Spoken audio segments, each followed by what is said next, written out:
오늘 말씀은 고린도전서 9장 24절에서 27절 말씀입니다. 고린도전서 9장 24절에서 27절 말씀입니다. 운동장에서 다름질하는 자들이 다 달릴지라도 오직 상을 받는 사람은 한 사람인 줄을 너희가 알지 못하느냐. 너희도 상을 받도록 이와 같이 다름질하라. 이기기를 다투는 자마다 모든 일에 절제하나니 그들은 썩을 승리자의 관을 얻고자 하되 우리는 썩지 아니할 것을 얻고자 하노라. 그러므로 나는 다름질하기를 향방 없는 것 같이 아니하고 싸우기를 허공을 친 것 같이 아니하며 내가 내 몸을 쳐 복종하게 함은 내가 남에게 전파한 후에 자신이 도리어 버림을 당할까 두려워함이로라. 아멘. 인생은 태어나서부터 달리는 장거리 운동과 같습니다. 사람마다 일생 추구하는 목적이 있습니다. 세상에 명예를 추구하며 일생을 사는 사람도 있습니다. 어떤 사람은 돈을 위해 일생을 사는 사람이 있습니다. 사도 바울은 오늘 본문에 그런 세상적인 것들을 25절에 보면 썩어질 것, 잠시 있다 없어지는 것들이라고 말씀하고 있습니다. 얼마 전에 제가 도와드렸던 75세의 여성분이 계십니다. 본인은 독실한 천주교 신자고 늘 예수님을 붙들고 산다고 저에게 이야기하신 분입니다. 그분은 40세의 남편을 여의고 홀로 두 자녀를 키우신 분입니다. 이분은 그 당시에 서울대학교를 나온 엘리트이시고 65세 때까지 은퇴할 때까지 대학교 교수를 하신 분입니다. 두 자녀들을 다 결혼시키고 그 자녀들이 미국에 이민 와서 살고 있었습니다. 5년 전에 본인도 가진 재산 50만 불을 가지고 미국에 자녀들을 따라서 이민 왔습니다. 처음에 작은 집을 사서 혼자 살다가 지독한 우울증과 정신적인 고통으로 약으로 치료가 되지 않았습니다.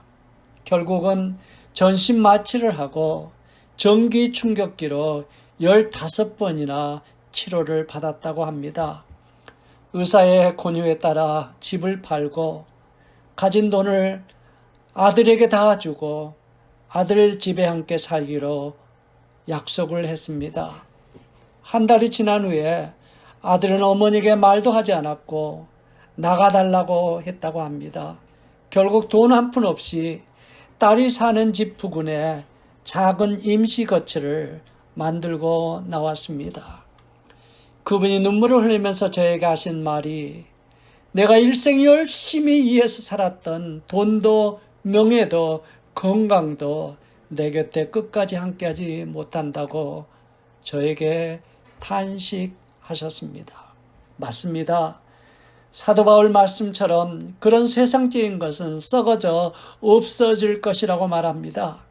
사도 바울은 대신 일생을 썩지 않을 의의 영원한 면류관을 위해서 다름질하는 인생을 산다고 고백하고 있습니다.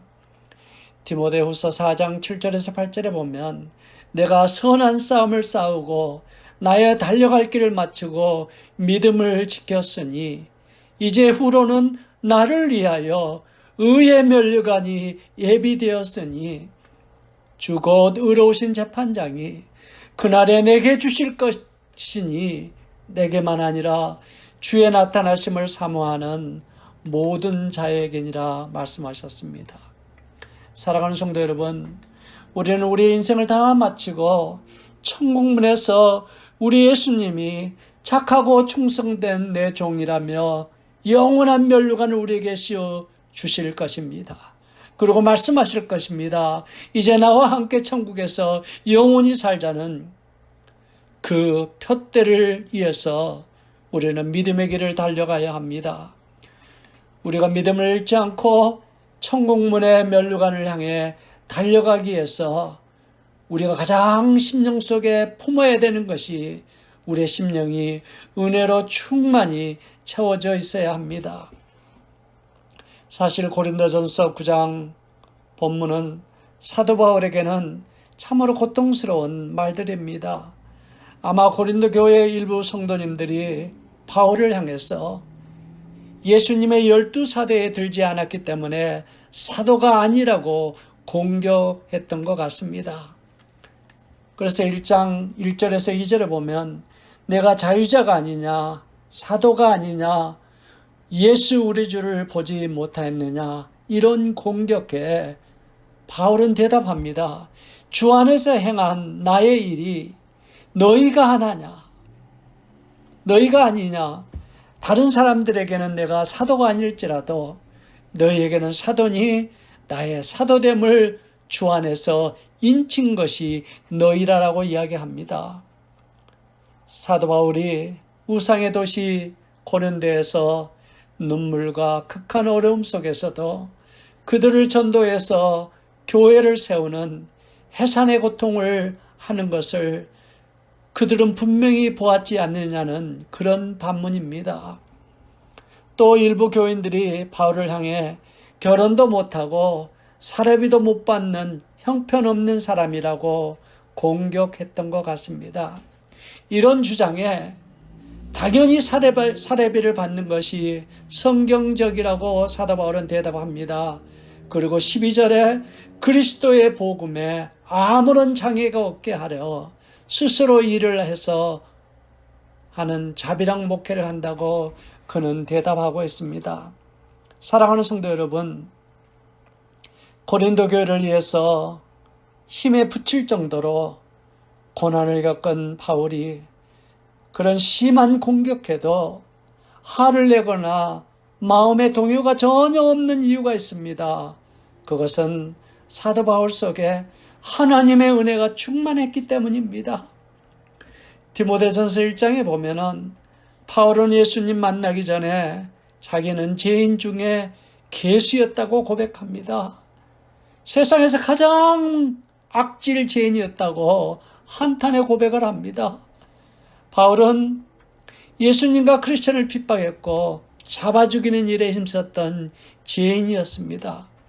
그런 그에게 주님이 찾아오셔서 바울을 주님의 일꾼 삼으신 것, 그 모든 것이 하나님의 전적인 은혜라고 사도 바울은 감격하고 있습니다. 맨 나중에 만삭되지 못하여 난 저와 같은 나에게도 보이셨느니라. 도저히 자격 없는 주님의 원수 같은 자기까지 찾아오셔서 사도를 삼으신 것. 고린도전서 15장 9절에서 10절 말씀. 나는 사도 중에 지극히 작은 자라. 내가 하나님의 교회를 핍박하였으므로 사도라 칭함을 받기에 감당치 못할 자로다. 그러나 나의 나된 것은 하나님의 은혜라. 심지어 그 은혜가 헛되지 아니하여 내가 모든 사도보다 더 많이 수고하였으나 내가 아니요 오직 나와 함께 하신 하나님의 은혜로다. 여러분, 제가 좋아하는 이 말 영어로 By grace of God, I am who I am. 지금 나는 하나님의 은혜가 아니면 오늘 내 모습에 존재할 수도 없고 지금 나를 설명할 수도 없다는 그런 말입니다. 하나님의 은혜로 충만하고 감격했던 사도 바울은 사람들의 모욕과 공격은 그에게 부차적인 것이었습니다. 바울은 원래 자존심이 누구보다도 강했던 사람이었습니다. 사실 그 당시에 최고의 학문, 최고의 감은 부족할 것이 없던 사람이었습니다. 그러나 사도 바울은 고백합니다. 그 모든 것을 주님 안에서 은혜 때문에 은혜 안에서 배설물같이 내려 놓을 수 있었던 것은 하나님의 은혜 때문이라고 이야기합니다. 그리고 오늘 본문 15절에 보니까 그가 한 모든 사역들, 심지어 자랑까지, 자존심까지 다 내려놓았다고 선언하고 있습니다. 이것이 하나님의 은혜 때문입니다. 1936년 일제치하에 송기정 선수가 베를린 올림픽에서 1등으로 금메달을 땁니다. 안타깝게도 그의 가슴에는 태극기 대신 일장기가 붙어 있었습니다. 금메달과 함께 올개수를 받고는 송기정 선수는 올개수로 일장기를 가렸습니다. 그리고 고개를 숙이고 나라 잃은 서름 속에 눈물을 흘리기 시작했습니다. 그 모습을 보았던 송기정 선수 코치 한국 선생님이 나중에 송기정에게 이렇게 이야기합니다. 저기 나붓기는 일장기를 보지 말고 나중에 우리가 천국 갔을 때 우리를 위해서 나붓기는 면류관의 깃발을 보며 그날을 위해 쉬지 말고 믿음의 길을 달려가자고 권면했다고 합니다. 얼마나 아름다운 믿음의 고백입니까? 사랑하는 성도 여러분, 우리가 천국의 면류관을 위해 믿음의 길을 달려가는 동안 우리가 하나님 일을 하다가 당하는 모욕과 공격, 아픔, 여러분 다 부차적인 것입니다. 심지어 오늘 내가 겪는 염려, 슬픔, 육신의 아픔까지도 사실은 아무것도 아닙니다.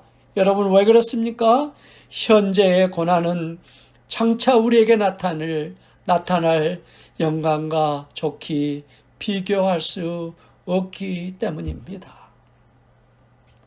둘째로 사도 바울은 믿음의 경주를 달리는 동안 26절에 보니까 향방 없는 것 같이 달리지 않고 분명한 목표, 복음을 위해서 그는 달려갔다고 외치고 있습니다. 에베소서 2장 8절에 보면 너희가 그 은혜로 인하여 믿음으로 말미암아 구원을 얻었나니 이것이 너희에게서 난 것이 아니라 하나님의 선물이라. 그러면서 우리의 부르신 목적은 하나님의 선한 일을 위해서, 즉 복음을 위해서라고 말씀하고 있습니다. 그래서 오늘 본문의 21절에서 23절에 보니까 사도 바울은 이 복음을 전도하는 목적을 위해서 유대인에게는 내가 유대인같이 된 것은 유대인을 얻고자 하며 율법 아래에 있는 자들에게는 내가 율법 아래에 있지 아니하나 율법 아래에 있는 것 같이 된 것은 율법 아래에 있는 자들을 얻고자 하며 율법 없는 자에게는 내가 하나님께 율법 없는 자가 아니요 도리어 그리스도 율법 아래에 있는 자이나 율법 없는 자 같이 된 것은 율법 없는 자들을 얻고자 함이라. 약한 자들에게는 내가 약한 자 같이 된 것은 약한 자들을 얻고자 하며 내가 여러 사람에게 여러 모양이 된 것은 아무쪼록 몇 사람이라도 구원하고자 함이니 내가 복음을 위하여 모든 것을 행함은 복음에 참여하고자 함이라. 사랑하는 성도 여러분, 사도 바울은 오직 복음 전도 영혼을 살리기 위해서 모든 사람들, 그가 만나는 사람들마다 그 사람들의 눈높이에 낮아져서 그들에게 복음을 전했습니다. 불신자 유대인에게는 그들과 같이 유대인의 모습으로 전도했습니다. 이방인에는 이방인처럼, 약한 사람에게는 약한 사람처럼 낮아져서 사람의 마음을 얻고 복음을 전했습니다. 우리 예수님도 이 세상에 오셔서 천한 자, 병든 자, 배우지 못한 자, 심지어 창녀까지 품으시고 복음을 전하셨습니다. 가장 좋은 예가 우리 예수님이 사마리아를 친히 찾아가셔서 우물가에 있는 이방 여인을 전도하셨습니다. 그 당시 유대인은 사마리아를 지나가지도 않을 때였습니다. 더더구나 이방인, 그것도 여자를 만난다는 것은 상상도 할 수 없었던 때였습니다. 예수님은 영혼을 구원하기 위해서 이방인같이 되셨고 그 땅에 들어가셔서 복음을 전해서 그 여인을 구원하셨습니다. 우리도 천국의 푯대를 향해 믿음의 경주를 하면서 우리의 가장 귀한 목표는 영원 구원입니다. 절대로 포기할 수 없고 양보할 수 없습니다. 이 목표를 위해서 우리는 모든 사람들을 품을 수 있어야 합니다. 저는 지난 목요일에 그 가정에서 유일하게 예수를 믿지 않는 75세의 남자분을 모시고 시민권 시험을 보러 갔습니다. 아침 새벽 5시 반에 출발했습니다. 요즘 이민국이 진단서를 잘 받아주지 않습니다. 그분이 영어를 못하셔서 진단서를 가지고 갔습니다. 저는 열심히 기도했습니다. 하나님의 살아계심을 그 사람이 보게 해달라고. 그런데 놀라운 일이 벌어졌습니다. 저는 기억을 하지 못하는데 이민간이 저를 한번 만난 적이 있다고 이야기합니다. 그리고 제가 목사인 것을 알았습니다. 그리고 그는 이렇게 이야기합니다. 그분은 칼슨에 있는 필리핀 교회 장로님이라고 말씀하셨습니다. 담임 목사님이 지금 공석이라서 목회와 교회에 대한 많은 이야기를 나누었습니다. 그분은 그날 쉽게 진단서로 시민권 합격을 했습니다. 이 과정을 지켜보았던 그분이 나중에 밖에 나와서 저에게 이야기합니다. 가족 앞에서 이야기합니다. 예수님이 오늘 살아계셔서 자기를 도와줬다고 고백했습니다. 그리고 앞으로 예수님을 믿겠다고 했습니다. 사랑하는 성도 여러분, 저를 찾아오시는 대부분의 분이 노약자고 장애자고 절박한 분들이 오십니다. 문제 있는 분들이 오십니다. 저는 항상 그분들의 아픔과 절박함을 그분들과 같이 나누고 같이 아파하면서 그분들 눈높이에서 도와드리려고 노력하고 있습니다. 도움의 사역을 통해서 불신자 영혼을 전도하고 주님께 인도하는 것이 저의 믿음의 경주의 최대의 목표이기 때문입니다. 만나는 사람들에게, 사랑하는 성도 여러분, 만나는 사람들에게 주님을 자랑하십시오. 복음의 은혜를 나누십시오. 그리고 그 영혼을 위해서 기도하십시오. 나중에 천국문에서 주님이 분명히 착하고 충성된 종이라고 여러분 칭찬하실 것입니다. 감사한 것은 강야 같은 험한 이 세상에서 믿음의 경주를 달리는 우리에게 주님 말씀하십니다. 강하고 담대하라고. 내가 너와 함께하며 내가 어디를 가든지 내가 너와 함께 하신다고. 이 주님의 손을 붙잡고 끝까지 믿음의 경주를 달려 천국문까지 이르시기를 간절히 축원합니다. 저는 믿음의 경주를 달리는 과정에서 때로는 많은 힘든 일이 있고 마음이 많이 지칠 때마다 제가 가장 잘 부르는 찬송이 있습니다. 나의 영원하신 기여 생명보다 귀하다. 나의 갈 길 다가도록 나와 동행하소서. 나의 영원하신 기업 천국 우리 집, 그것이 생명보다 귀합니다.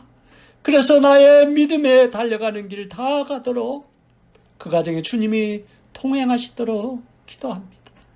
주께로 가까이 주께로 가오니 나의 갈 길 다 가도록 나와 동행하소서.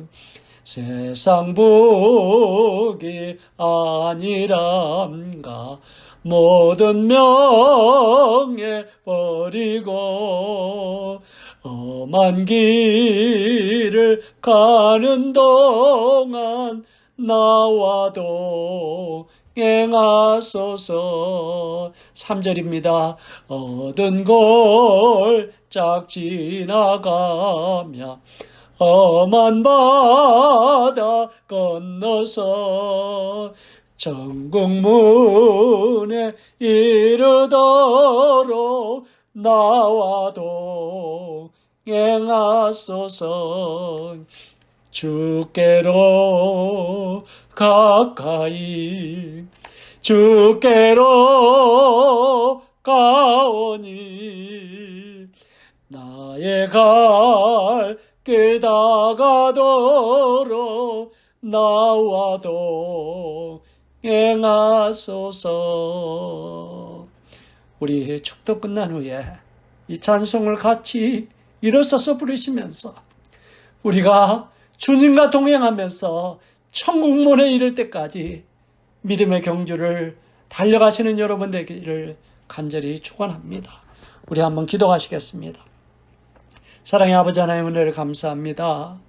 오늘 말씀을 통해서 우리가 천국문에 이르는까지 믿음의 경주를 하나님 은혜 안에서 주님 붙들고 이 길을 갈 수 있도록 인도해 주신 것을 감사를 드립니다.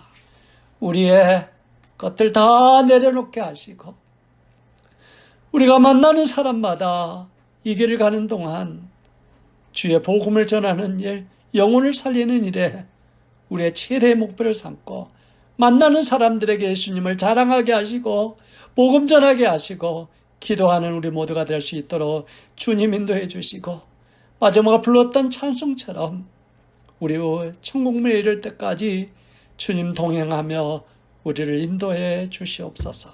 예수님의 이름으로 기도드렸사옵나이다. 이제는 우리 구주 예수 그리스도의 은혜와 하나님 아버지의 극진하신 사랑과 성령의 감화 인도하시는 역사가 천국문까지 이르는 믿음의 경주 가운데 승리하기를 소원하는 당신의 귀한 백성들 위해 지금부터 영원까지 함께 있을지어다. 아멘.